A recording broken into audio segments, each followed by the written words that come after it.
자, 이렇게 6가지의 주요 도시 지표를 봤을 때 2035년까지 남양주에서 개발 압력이 가장 높은 곳 4곳을 말씀드리도록 하겠습니다. 가장 개발 포텐셜이 높은 지역은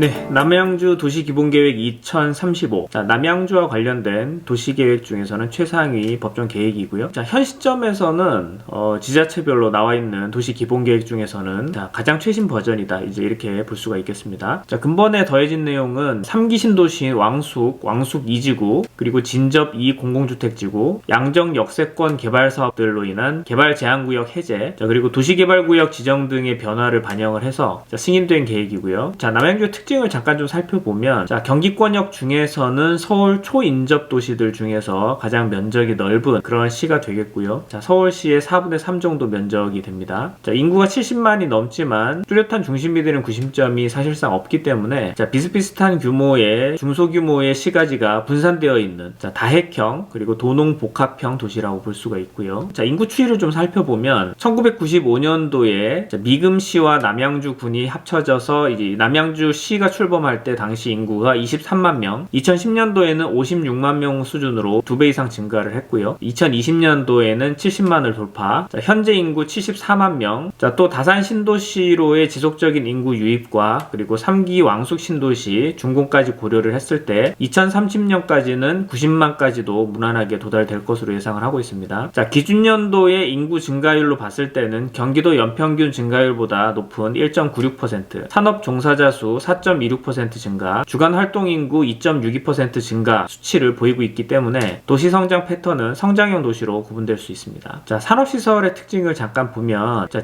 바로 직전에 봤던 이 화성시와는 반대로 이 지역 내 총생산 GRDP가 인당 1611만원 밖에 되지 않는 가장 낮은 수치를 보이고 있고요. 자, 이렇게 GRDP가 낮은 수치를 보이는 원인은, 자, 도시를 대표할 만한 그런 기업체라든지 산업단지 숫자, 일자리 숫자 자체가 적다라는 부분이고요. 더불어서 상권 그리고 의료시설 등의 인프라도 적기 때문에 주로 구리시나 이 서울에 의존하고 있는 그런 상황입니다. 향후 국토 전반적인 인구 감소에 따른 인구 유출의 영향을 덜 받으려면, 자, 도시 내 구심점 역할을 할 수 있는 중심 도심의 개발이 가장 중요한 화두라고 생각이 됩니다. 그러면 도시 잠재력 평가를 한번 해보도록 하겠습니다. 자, 도시구조 위계 그리고 개발 축상의 영향력, 인구 배분 계획, 추가 시가와 용지 면적, 자, 현황 그리고 미래 교통 인프라, 그리고 마지막으로 기타 호재로서의 신규 산업단지 조성 여부, 이렇게 6가지 항목에 따라서, 자, 각 지역 거점별 포텐셜을 한번 체크해 보도록 하겠습니다. 자, 먼저 도시구조 위계부터 보도록 하죠. 자, 남양주의 도시구조는 1도심, 3부도심, 2지역 중심으로 되어 있습니다. 자, 그런데 도시 기본계획상에 1도심이 너무 크게 지금 잡혀있는 경향이 있습니다. 자, 왕숙 1, 2지구를 포함하고, 자, 다산지구의 양정 도시개발구역까지 다 포함이 되어 있는, 자, 남북방향으로 상당히 길쭉한 형태의 도심구조를 채택을 하고 있는데, 자, 이렇게 거점을 다 묶어버리면, 자, 사실 인구 50만 이상의 MBD급의 이 CBD 기준에 이렇게 3개나 되는 규모가 큰 신도시를 다 묶을 수는 없는 거고요. 비현실적인 계획이다라고 볼 수가 있고, 자, 그래서 제가 임의적으로 하나로 묶여져 있는 도심을 3개로 구분을 했습니다. 자, 북부 생활권에 묶일 수 있는 왕숙지구를 따로 떼서 분류를 했고요. 자, 그리고 왕숙 2지구와 다산지구를 하나로 묶었고, 자, 그리고 양정을 또 하나로 묶어서 뺐습니다. 자, 그렇기 때문에 도시 기본계획상으로는 1도심으로 채택이 되는 것이 맞지만 도시 잠재력 평가상에서는 3개의 도심으로 일단 구분을 해서 평가를 하도록 하겠습니다. 도심은 이렇게 설정이 되고, 자, 그 다음에 두 번째로 부도심인 경우에는 진접 오남, 그리고 와부, 그리고 화도, 이렇게 3개의 부도심 거점이 되고요. 자, 나머지 2개 지역 중심은 별내, 그리고 호평, 평내, 자, 이렇게 2개 지역 중심으로 나눠볼 수가 있습니다. 자, 도심이 가장 위계가 높고요. 자, 부도심이 2번째, 그리고 지역 중심이 3번째 위계를 가진다, 이렇게 볼 수가 있겠습니다. 개인적으로는 이 도시 기본계획상의 별내가 지역 중심으로 묶여있는 부분에 대해서는 동의하기가 조금 어렵고요. 자, 그렇긴 한데 어쨌든, 자, 최소한 부도심 정도 급으로는 올릴 수는 있는데, 아마도 이 왕숙지구와의 거리가 너무 가깝다 보니까 도심과 부도심이 너무 가깝게 붙어있는 현상이 발생하기 때문에 아마 지역 중심으로 나눈 것으로 보입니다. 자, 두 번째 개발축 영향력을 보시면 자, 이 부분도 굉장히 모호하게 지금 계획이 잡혀 있고요. 자, 주축과 부축이 별도로 구분이 되어 있지 않습니다. 그리고 모든 거점들이 다 개발축상에 들어가 있다, 이제 이렇게 되어 있는데 조금 성의가 없죠. 어쨌든 간에 가로축이 있고 세로축이 있습니다. 자, 가로축 같은 경우는 GTX B라인에 영향력이 있는 그런 거점들을 연결을 시켜놨는데, 지금 GTX B라인 같은 경우는 지난번에 올려드렸던 컨텐츠를 보시면 아시겠지만, 자, 별내, 호평, 평내, 그리고 마석까지 이어지는 라인인데요. 지금 각 역간 거리가 상당히 멀기 때문에 단순하게 GTX B라인 자체를 하나의 축으로 보기에는 거점 간 거리가 너무 멉니다. 그렇기 때문에 자, 가로축은 주축이라고 보기 어렵고, 자, 개발 부축으로 볼 수밖에 없다. 주축에 속하게 되는 왕숙, 진접 오남, 왕숙 2 다산, 그리고 양정, 와부, 이렇게 5개의 지역 거점이 주축에 포함이 되고, 그리고 GTX B라인의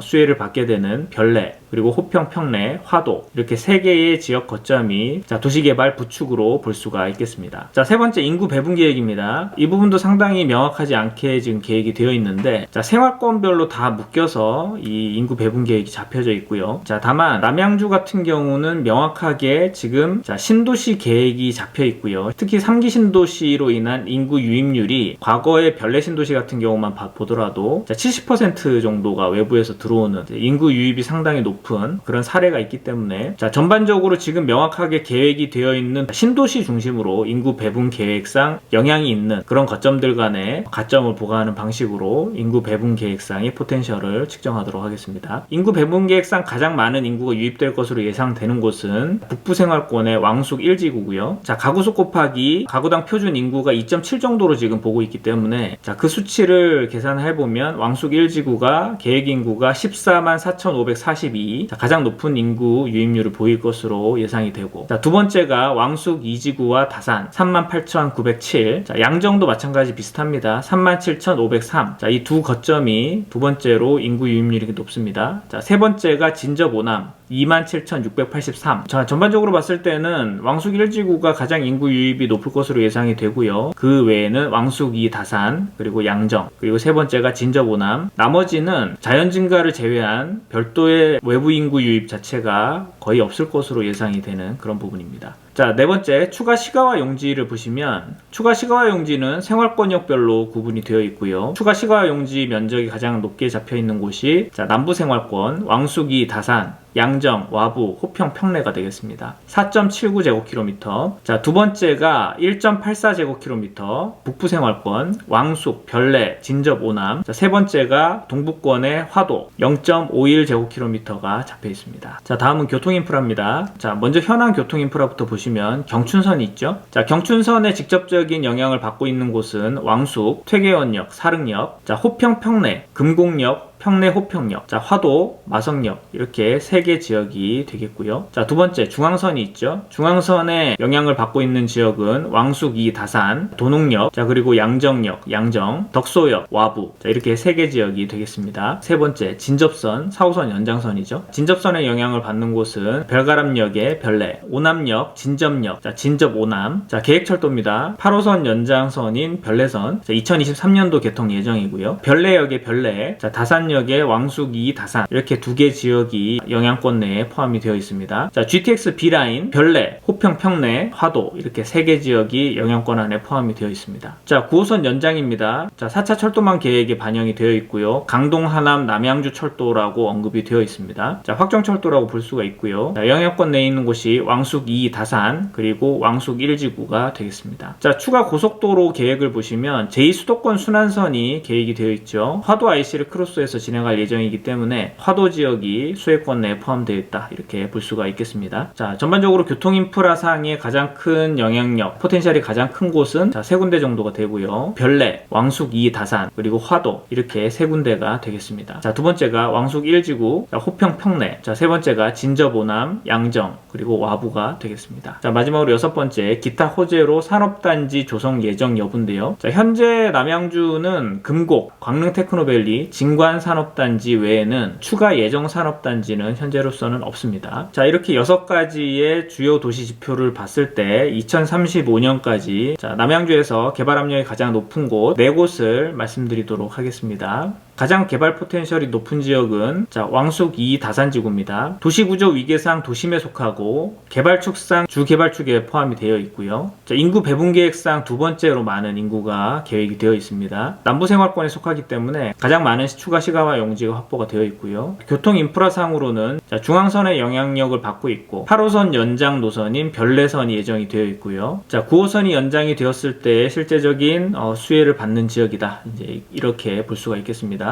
두 번째로 포텐셜이 높은 지역은 왕숙 1지구입니다. 도시구조 위계상 도심에 속하고 개발축상 주축에 포함이 되어 있고요. 인구 배분 계획상 가장 많은 인구 계획이 잡혀 있습니다. 남양주에서는 향후 인구가 가장 폭발적으로 증가할 지역이고요. 추가 시가와 예정용지 역시 두 번째로 많이 확보가 되어 있습니다. 교통 인프라 사항으로는 현재 경춘선의 영향권 내에 포함이 되어 있고 9호선이 연장이 되었을 때의 수혜 지역으로 포함이 되어 있습니다. 세 번째로 포텐셜이 높은 지역은 양정 도시개발구역입니다. 역시 도시구조 위계상 도심에 속하고요. 개발축 영향력상의 주축에 포함이 되어 있고 인구 배분 계획상 두 번째로 많은 인구가 계획이 되어 있습니다. 역시 남부생활권에 포함되어 있기 때문에 추가 시가와 용지가 가장 많이 잡혀 있고요. 교통 인프라상으로는 현재 중앙선의 수혜를 받고 있는 지역이 되겠습니다. 마지막으로 네 번째로 포텐셜이 높은 곳은 와부가 되겠습니다. 도시구조 위계상으로는 부도심에 속하고요. 개발축상 주축에 포함이 되어 있고 추가 시가와 용지 면적상 남부생활권에 포함되어 있기 때문에 가장 많은 추가 시가와 용지가 확보가 되어 있습니다. 교통 인프라상으로는 현재 중앙선의 수혜를 받고 있는 지역이 되겠습니다. 전반적인 포텐셜 순위로 봤을 때에 1위에서 3위와 4위까지 몰려있는 곳이 남부생활권입니다. 도시기본계획상의 도심으로 지금 현재 잡혀있는 왕숙 1, 2, 다산, 양정지구까지 포함된 도심 전체가 가장 포텐셜이 높은 지역이다라고 볼 수가 있고 거기에 도시개발축상의 주축에 포함이 되어 있는 와부지역까지 포텐셜이 높게 나타나고 있고요. 전반적으로는 왕숙 1지구를 제외하고는 남부생활권에 포함이 되어 있는 지역이 전체적인 도시개발 포텐셜 압력이 높게 나타나고 있습니다.